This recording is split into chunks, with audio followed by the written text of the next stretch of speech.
What we try to provide is an interactive, comfortable experience where guests can come in and taste our products. We've got Italian balsamics from all over the world. We've got pantry items. We've got food items that can be used for everyday use. And we just try to help guide people to make healthy choices in their cooking.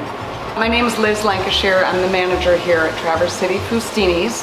We started 10 years ago. The space that we're in now is about 3 times bigger than when we started. When people come in, we try to make it really comfortable for them. We recognize it can be overwhelming. We view it as we are hosting them in our home. So they are guests of ours. We try to make them feel comfortable, explain how the store is laid out, give them some basic tips on how to taste, and then guide them through how to taste these great flavors and how they can use them every day in their cooking. We started selling oils and vinegars that are imported from all over the world, and we've expanded. We try really hard to give our customers what they ask for. So we've added cookbooks, we've added cooking classes.